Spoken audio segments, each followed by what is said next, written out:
At times, you might find that the blemish, so to speak, that you're trying to resolve in an image isn't actually a pixel-based blemish. In other words, it doesn't relate to an object in the image you're trying to remove, for example, but rather an unevenness in exposure, color, or other issues. In those types of situations, we can apply targeted adjustments to help even out the image. For example, in this photo, there's a little bit of a bright section over on the left-hand side. Even though the exposure was relatively even, for some reason the left side is a bit brighter. Sometimes you'll see this sort of issue caused by lighting conditions, reflections, or other issues, but we can use a targeted adjustment to fix such issues. In this case, I think if I apply a gradient adjustment, I'll apply an adjustment that darkens the image but only affects the left side in a gradient fashion, so that, for example, the adjustment will affect the left edge of the image more than it affects the image a quarter of the way in from the left edge. You could also paint onto a layer mask to affect such a change, but generally speaking, when I see these kinds of uneven tone or color in an image, we're able to apply a correction with a gradient.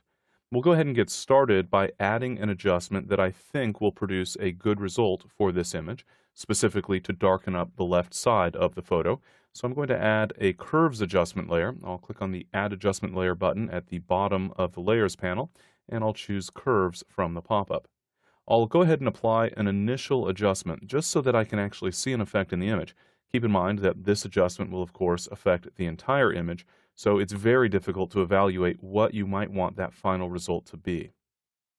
The key is to have a relatively strong adjustment so that we can better see the effect as we're working. With that adjustment applied, I'll go ahead and choose the Gradient tool from the toolbox, and then I'll press the letter D on the keyboard to make sure that the colors are set to the default values of white and black. Since I'm working on a layer mask, white is the default foreground color and black is the default background color.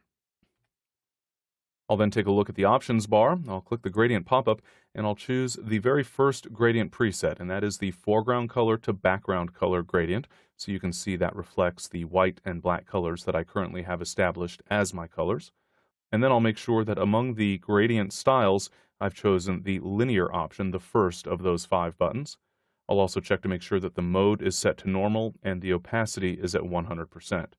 I'll make sure that the reverse checkbox is turned off so that I get the expected behavior of a white to black gradient. I'll leave dither turned on, and transparency I don't have to worry about in the context of a layer mask. Now I can paint on the layer mask. So attached to my curves adjustment, I have a white layer mask, and in the context of a layer mask, black blocks but white reveals. So because I have a layer mask that is completely white, that indicates that this adjustment, my curves adjustment that's darkening the image, is affecting the entire image. But if instead I have a gradient that goes from white to black, starting at the left edge approximately of the image and transitioning off into the rest of the image, then I'll only be applying that adjustment to the left side of the image with a very smooth transition to the rest of the photo.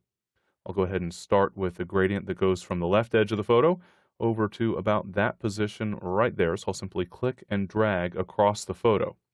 That gives me a layer mask. I'll go ahead and hold the Alt key on Windows or the Option key on Macintosh and click on the gradient so that we can see it. That gives me a layer mask that, as you can see, reflects the gradient that I drew from white to black with a smooth transition in between.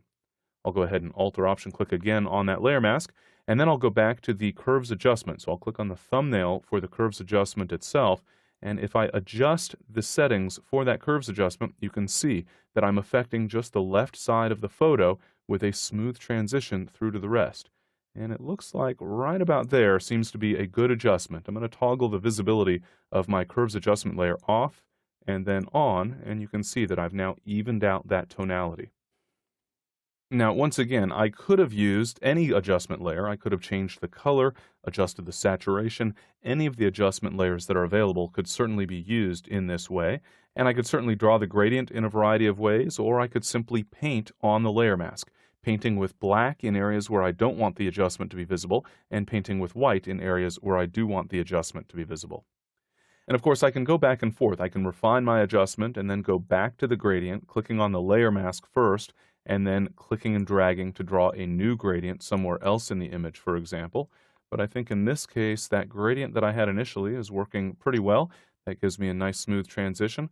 But the point is that I can fine-tune both the adjustment and the layer mask in order to ensure the best results possible.